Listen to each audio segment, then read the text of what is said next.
Okay, once again, if I could have your attention this way, we're rolling into the Lunch and Learn section, part 2. Once again, ladies and gentlemen, we've got our Lunch and Learn section, part 2. If I could have you give this group your attention, and once again, I want to thank you all for your time during the course of this gathering. This is part 2 of our Lunch and Learn session. Once again, our lunchtime chat with CUNY Chancellor Félix Matos Rodríguez. Give them a round of applause. Thank you very much, everybody, for coming out. Damion, the floor is yours. Awesome. Thank you so much, Greg, and a great day here at NYCETC. We could not be more excited to welcome Chancellor Matos Rodríguez. I used to work with young people. I'll silence a crowd. So we could not be more excited at the opportunity to speak with Chancellor Matos Rodríguez. For those of us who've been in the field, his work speaks well for him, and I have very fond memories of his tenure at Hostos. Lots of folks know you did a fantastic job in Queens as well, and that work has continued now as the Chancellor of one of the largest university systems in the world.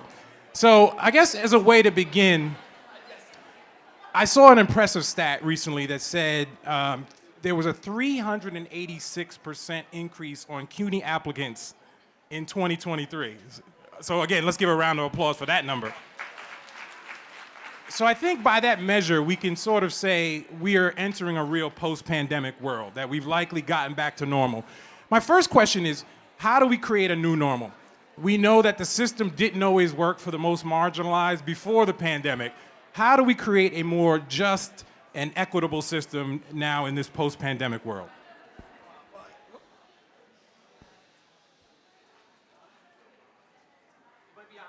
Here we go. Okay.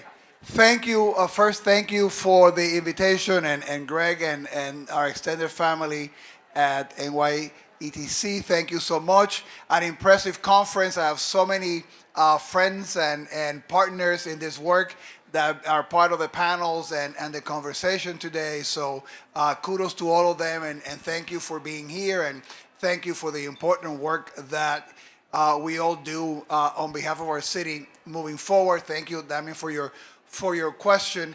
I'll say two things about the new normal, right? And just since I like details, it was almost 400% in the number of applicants that we got from the New York City Public Schools in the month of October. We had a very intentional campaign, but basically means that we waived the application fee and we really worked hard, sent an individualized letter to every senior in the system, to their families, letting them know that there was a place for them at the City University of New York. And we have as many applicants in October as we had almost for the entire year last year, right? So we're very, very proud of that work. Now we're very hard at converting those applicants into students who are admitted and having them enroll, which is the other part of the work. But I mean, a couple of things, right? The pandemic, in as awful as it was in many ways in terms of the loss of human life and the impact on mental health and all the things that we know very well here that it caused. Particularly in higher ed, it was a great invitation to think about things that everybody said could not really be done or could not be done quickly and execute. And I hope that we continue with some of that spirit as we move forward in terms of the best strategies to serve our students and to do things in a way in which we're more intentional about equity than we were in the past. So to give you one example, as the pandemic rolls out, the seniors who are graduating in that class of 2020 were facing probably one of the worst labor markets that anybody could face coming out of graduation, right? And actually that year, we hit a record number of graduates, about 55,000 graduating that year. So we decided to do a free upskilling online classes in partnership with different organizations because we wanted to give them as many tools as they could receive to be able to be nimble, to pivot in terms of looking at opportunities where there was demand and freshen up on their skills. That initiative that was supported with funding first private and then from the city now has created an ongoing workforce development programming based on what we learned on that initiative, which was really trying to be really responsive to those students who were graduating at that particular time. And we took their feedback, we took what they learned, and now we've incorporated it into what we do. And actually it's a portfolio of free opportunities that are not just open to CUNY students, they're open to New York City residents citywide. So that's, I think, the spirit of innovation that we want to learn. One of my ongoing jokes to the team and the staff is, so we learned in the pandemic, right, that you could do bursars, financial aid, there's a lot of transactions that could be done virtually, right? Some things you still want to have that human contact, but we learned about that, right? So when we go back to normal, doesn't mean that then you reopen all things as they were before, right? Nobody goes to college enjoying being in a line in the bursar. So if we learn to do things slightly different, and that holds to online teaching, things which I'm sure that in many of your agencies you also learn some lessons about ways in which you can be more effective, and then also remember things in where the human touch really matters. I mean, that's the other side of the equation too. So those were some things that come to mind trying to be responsive to your question. No, absolutely, thank you. And thank you for being so comprehensive in your answer. One of the things you mentioned was sort of the job market for, obviously, the unprecedented job market coming out of 2020. And I think, as we know, New York City still is a challenging place to live for young graduates with the cost of housing and inflation. How do we set up CUNY to be the economic engine for New York City? I know that 80% of CUNY students come from New York City. Yep. How can we sort of create the opportunities? And again, I'd love for you to expand on some of the things that you're already doing, but how do we continue to make CUNY be the engine that drives New York City forward? Well, thank you for that. So a couple of thoughts. One of the things in that venue was the focus that we've done in being more intentional in having our students be more connected to the world of work writ large since the beginning. And that would be something that would be music to the ears of this audience because you're in that space dealing with different kinds of populations, right? But we said, if we continue to be a place that it is probably the most affordable public higher education that anybody can get, that has quality, right, and has amazing faculty and staff, and that has been an engine for social mobility, and we've seen all that. If we could do substantially better in that connecting to the world of work intentionally, that engine of social mobility will be far more formidable. And that's the investment that we've been making since I became chancellor. For that, you need to be thinking about partnerships because this is, as you know, work that cannot be done alone. So if you go back and you think about the students that come to us from the New York City public schools, the partnership and the work that we're doing with them has been incredible. We've actually begun instituting the senior management team from Chancellor Banks, who I know was here before, and my team meet quarterly to make sure that we stay on target on some of the key things that we get to deliver. We were able to get to that record number of applications by doing this joint work together, and actually the letters were given together and co-signed by Chancellor Banks and myself as a symbol of this partnership. But the work on Future Ready NYC, right? So if we can get the students that are going to be coming to us more knowledgeable about thinking about careers, about being exposed to different kind of opportunities, thinking about where they can think they can contribute most in the world, what are some of the things that they need, they're going to come to us being much more ready to take advantage of the opportunities. They're actually going to be more picky consumers, right? Because they're going to have a bigger base. But that is an important body of work that we see as totally crucial to our work so that we can even continue building on that momentum when they get to college.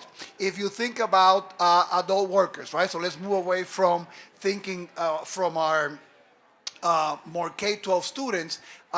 The work that we do, I mean, we have about 150 students who are part of our ACE and programs that are outside academic programs.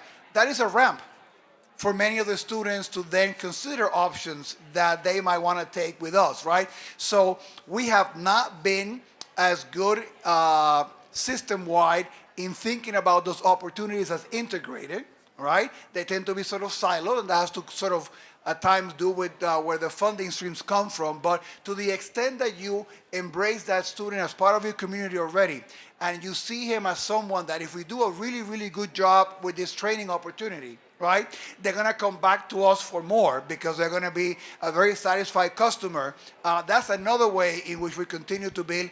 But for that, we need partners. Many of the organizations that are here, I want to thank you for your incredible and important work here in the city. Many of you have our students as either your clients, all right? So you succeed, we succeed because our students succeed, so thank you. Or you work with the family members of our students that have an impact, right? As we know, the family household has an impact in that, in the chances of a student succeeding. So the more that we get to work with you, respecting the lanes where you have expertise, let it be community bound because you work deeply in a community, let it be in a certain field or area because you have expertise there. The more that we can do that partnership, avoid duplication, and expand what can be done, because we know also that some of the things that keep our students from graduating on time or graduating often has to do less with academics. It has to do more with life-putting impediments, and they tend to be in the variety of housing and money and situations, housing insecurity, all those things. So to be able to move the agenda forward, we need incredible partners. We're talking about workforce. The partnership with the employers is key, right? They need to be part of the conversation. We've been very fortunate to work and I think Kirsten also was here from the New York City Jobs CEO Council, a great partner for us in this endeavor and many others. So all those partnerships are really, really key. And as you know, partnerships are deeply fulfilling and they're wonderful and they're key, but they take work. Right? They take time, and so that's a key part in our strategy moving forward. They connecting with that many partners, which are indispensable for the success of our students, and therefore the success in their trajectory to get a degree, get a job that provides wealth for their family and allows them to realize their personal and professional dreams. Wow. Thank you. So one, you said something that I know the folks in this room will really enjoy, where you talked about our nonprofit partners, and that was sort of, you led me perfectly to my next question, which is scale, right? We know that you do amazing work in these programs you talked about, and I saw the press release that Career Ready was in 100 schools, Future Ready. How do we get it in all schools? And so to that point, how can CBOs partner? What is the engine? How do we, the actual mechanics of partnering with CUNY in order to sort of become the force multiplier to continue to expand the work that you're already doing? So thank you for the question. I mean, I'll tackle that in a couple of strands, right?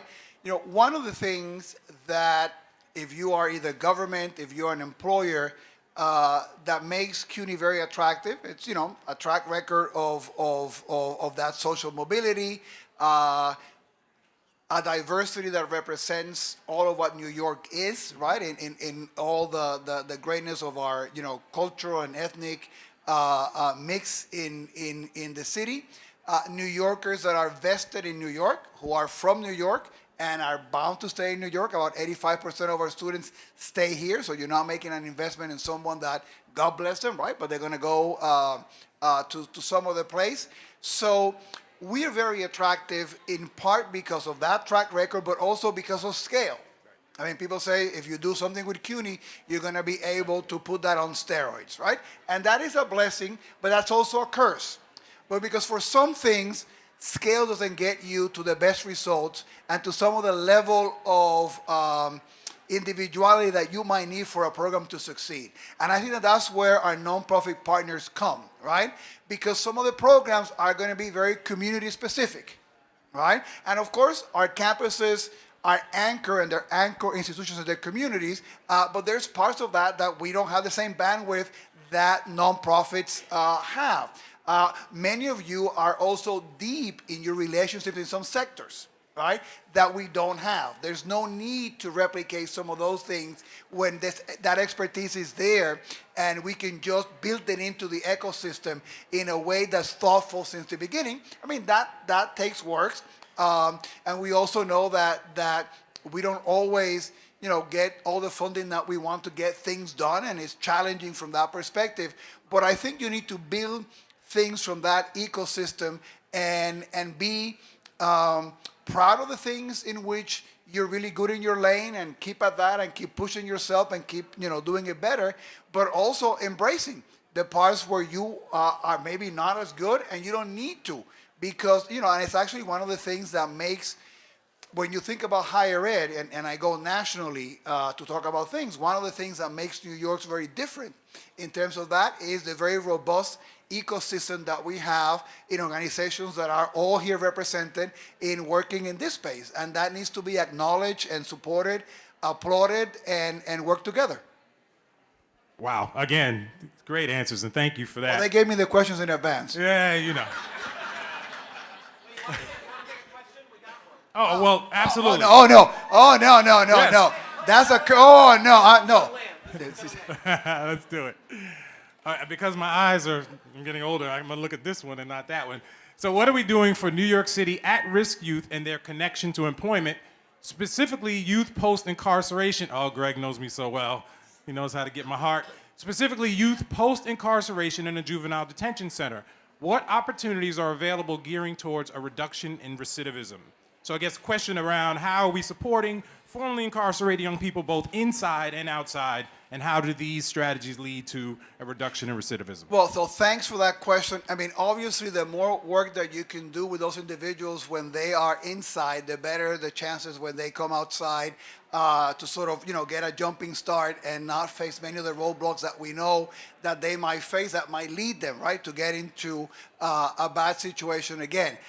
One of the good things has been the state has sort of reinstated in-state support to be able to provide courses for individuals who are in prison. That was not there before. That gives us an added tool in our credit side to be able to then either partner with organizations who are doing work there or create some of our own. And we have some of our campuses who are doing that line of work. I mean, John Jay has been probably among our campuses has been sort of a leader there, but we have many of our community colleges who've also done some of that space. So the more that we could do there, and with that tap, thanks to the governor for doing that, that opens a door that was kind of shut.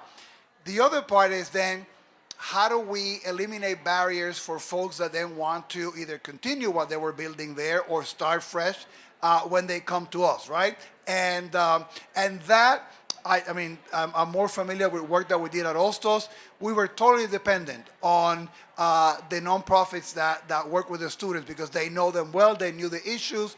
There's issues of trust, which are huge in making sure that people succeed, right? And working with those ones, I think it's the best strategy for us to be able to learn about what the students need, identify some barriers that sometimes are barriers that are created by us, not because we're mean, but because somebody thought that was the best way to structure a program and didn't think about the consequences of other things. And, you bring those consequences and you try to adapt. But, it's a huge, huge opportunity. And when you think about, that our campuses are located servicing many of the communities that have high rates of individuals that have been incarcerated, that many of our students have family members, right? It's an entire sort of family ecosystem, and I think our campuses will be a place that they will feel welcome, which is an important part of anybody that is transitioning and coming back to get a second opportunity. And again, thank you, though. I think we all know how important that work is, and that's a very special area. Again, shout out to some colleagues you mentioned, Hostos, John Jay, BMCC's Project Impact is doing great work. So again, I'm really glad to hear of your investment. I think we'll have time for one more question. And as I said to you, so this is the question where I know our chancellor can't advocate as forcefully as we could. And I suggested that we was curious to see your thoughts on the budget and its impact, and specifically, come back, you can't leave yet. But specifically, how can we advocate, as we all, I think you're talking to a room of converts who believe, how can we advocate, how can we continue to sort of demonstrate to the mayor how important the CUNY system is, and that frankly, it should be off the table for cut. So one, speak to the impact, but also what can we do? So thank you for that lovely question. Really appreciate it. Hope so nobody's taping. But a couple of thoughts, right? From my end, there's no better way to fight any kind of cuts, now in the future, coming from any sphere, than to be showcasing the relevancy of the work. Right? And that is, right? And we know that even when you do that, it's not an antidote to that. But if we're not doing that, we're just making it easier for all the level of stakeholders to make uninformed decisions, right? So I believe that the most important thing that I can do, that my team can do, and we have Lauren Anderson, who is big on this space. You can give Lauren some love here from CUNY, and I know we have some of our deans and presidents here, is to be telling the story, to bring the facts, to also share some of the, at times, unintended consequences of the way that, cuts could be structured. And I can give you one concrete example. We probably, because we do a lot of programs that are pass-through money, and this is probably something that, will hit many of you too, right? The impact could be higher, right? Because another agency, I'm not going to name any names, but I'm going to give an agency, for example, that we work with that provides paid internships to our students, a great program, right? That program could get cut because it's part of somebody else's cut, but the bottom line is affecting our students, right? In their capacity to build social capital and explore areas of work. So we're trying to tell those stories to have as informed decisions as we can. We also are part of the advocacy that would help the city and the state to be in a better fiscal situation. Some of the things, candidly, right, have to do with things that are at the federal level. So we need to sort of have that level of advocacy too. So there's that. And the other part is partnership. We all have different lanes. You were acknowledging that. It's a conversation that I have, for example, with our colleagues in the labor sector that we chat, right? Why don't we go together and ask for things? I say, we can do that. You have a way of advocating for things. We have a different way of advocating for that. I think acknowledging that as we go is the best way to tell those stories. And as many of you do too, personalize them. We all want to show data and numbers and impact. That's part of how we do our work. But it's important that we put human faces, right, to those stories. When somebody talks to me about the loss of enrollment, that is a very technical term and that has a budgetary impact. But I see as New Yorkers that are not going to be able to maybe achieve their full potential because they were not able to come to college. So that is my best answer. I'm obviously biased about things that affect CUNY, and you would expect me to do that, and we'll be knocking there on every door, telling those stories, and then also share the story that if we are able to do our work right too, the basis of wealth in the city increases in a way that then hopefully creates less fiscal stress down the line. And I think that that's something that is challenging when you're dealing with things immediately, but we need to sort of keep reminding, because that is why we do this work. That was a great way to answer that question, because that's exactly, we want to continue to develop the New York City Post. I think in terms of our time, Greg, I'm giving you a heads up. So let me look for the board. I want to answer another question from the board. An easy one. Here's a good one. And for the folks in the library system here, they do amazing work. So do you see a role for partnerships between CUNY schools and New York's public library system? what collaboration is taking place and what might in the future? Wow, that is an excellent question. And also full disclosure here, in a previous life, I'm a historian. I mean, that's what I used to do before I was giving fire chats and talking about things like that. I mean, I was in the history department, so a phenomenal fondness for libraries, right? As someone that has always spent a lot of time there. I mean, that is an interesting question because I had, when I was at Queens College as president with the Queens system, and we've talked about that, and we have not been able to find, candidly, a lot of things at scale programmatically that we can do, and that probably means that we have not thought hard enough to be candid, right? Because obviously, in the libraries, and people probably have, I mean, not this group, right? Because you do know the other role the libraries play, right? In terms of being that places where many New Yorkers got to get information about employment opportunities, to be able to get free programs to learn languages and do workforce ready. So in that sense, when we try to explore things, it's been kind of duplicative, and we have not been able to find and maybe, you know, the question's an invitation for us to do more, and happy to take suggestions on that front. But I know that I have been part of some conversations, and we have not been able to find anything that would make sense in terms of the things that we do. I mean, there's some small programs that some of the campuses do, but I think we're talking about something more, and I don't have a really great answer for that one. No, I think you're talking through it. We appreciate you doing that. So I think, given our time, I really appreciate your candid answers and your willingness to engage with this group. So please give it a round of applause for Chancellor Matos Rodríguez. Thank you for the invite. Thank you for your work, and best wishes for the holidays, and thank you for the work that you do. Thank you so much. Thank you, everyone.